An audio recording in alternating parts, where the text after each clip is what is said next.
मकर संक्रांति, पोंगल और लोहड़ी का महत्व। भारत एक कृषि प्रधान देश है, जहां फसल से जुड़े त्योहारों का विशेष महत्व है।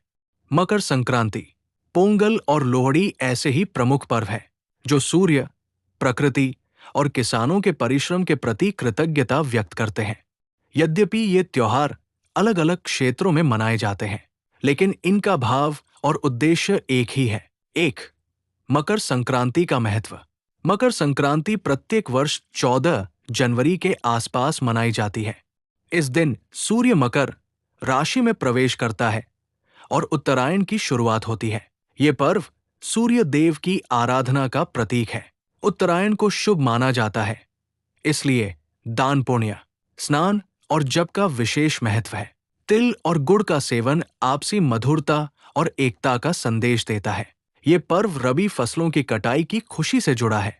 भारत के विभिन्न हिस्सों में इसे उत्तरायण, खिचड़ी, बिहू आदि नामों से मनाया जाता है। 2. पोंगल का महत्व। पोंगल तमिलनाडु का प्रमुख 4 दिवसीय फसल उत्सव है, जो जनवरी माह में मनाया जाता है। ये त्योहार प्रकृति, सूर्य, पशुओं और किसानों के प्रति धन्यवाद प्रकट करता है। पोंगल का अर्थ है उफनना या उबालना, जो समृद्धि और खुशहाली का प्रतीक है। सूर्य देव को अर्पित किया गया नया अन्न जीवन और ऊर्जा का स्रोत माना जाता है। इस पर्व में नई फसल के चावल से पोंगल पकाया जाता है। पोंगल सामाजिक एकता, परंपरा और सांस्कृतिक गौरव को दर्शाता है। 3. लोहड़ी का महत्व। लोहड़ी मुख्य रूप से पंजाब, हरियाणा और हिमाचल प्रदेश में 13 जनवरी को मनाई जाती है। ये पर्व शीत ऋतु के अंत और फसल कटाई की शुरुआत का प्रतीक है। इसमें अग्नि देवता की पूजा की जाती है, जो शुद्धता और ऊर्जा का प्रतीक है। लोग आग में तिल, गुड़, मूंगफली और रेवड़ी अर्पित करते हैं। ढोलन गाड़ों के साथ भांगड़ा और गिद्दा लोहड़ी की पहचान है। ये पर्व सामूहिक आनंद, भाईचारे और लोक संस्कृति को बढ़ावा देता है।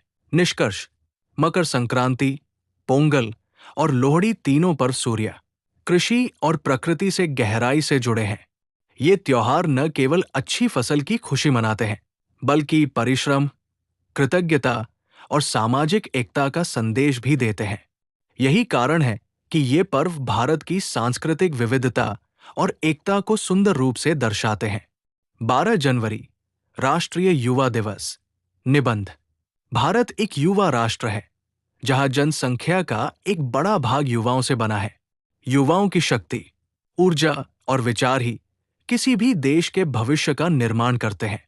इसी उद्देश्य से भारत में 12 जनवरी को राष्ट्रीय युवा दिवस मनाया जाता है। ये दिन महान विचारक, संत और राष्ट्रप्रेमी स्वामी विवेकानंद जी की जयंती के रूप में मनाया जाता है। स्वामी विवेकानंद जी का जन्म 12 जनवरी 1863 को कोलकाता में हुआ था। वे एक महान दार्शनिक, समाज सुधारक और ओजस्वी वक्ता थे। उन्होंने भारतीय संस्कृति और वेदांत दर्शन को विश्व पटल पर गौरव दिलाया। वर्ष 1893 में शिकागो के विश्व धर्म सम्मेलन में दिया गया उनका भाषण आज भी युवाओं को आत्मगौरव और आत्मविश्वास से भर देता है।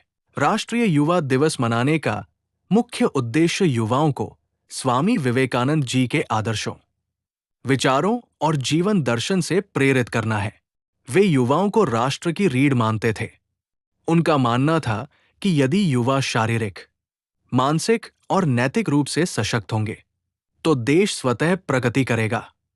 उनका प्रसिद्ध कथन, उठो, जागो और तब तक मत रुको जब तक लक्ष्य प्राप्त न हो जाए, आज भी युवाओं के लिए प्रेरणा का स्रोत है। स्वामी विवेकानंद जी शिक्षा को केवल पुस्तकीय ज्ञान तक सीमित नहीं मानते थे। उनके अनुसार सच्ची शिक्षा वही है जो चरित्र निर्माण, आत्मनिर्भरता और सेवा भावना विकसित करे। वे चाहते थे कि युवा आत्मविश्वासी हों, कर्तव्यनिष्ठ हों और समाज के कमजोर वर्गों की सेवा करें। आज के युग में युवा अनेक चुनौतियों जैसे बेरोजगारी, तनाव, नशा और नैतिक पतन का सामना कर रहे हैं। ऐसे समय में राष्ट्रीय युवा दिवस हमें सही दिशा दिखाता है। ये दिन हमें याद दिलाता है कि अनुशासन, परिश्रम, सकारात्मक सोच और राष्ट्रभक्ति से ही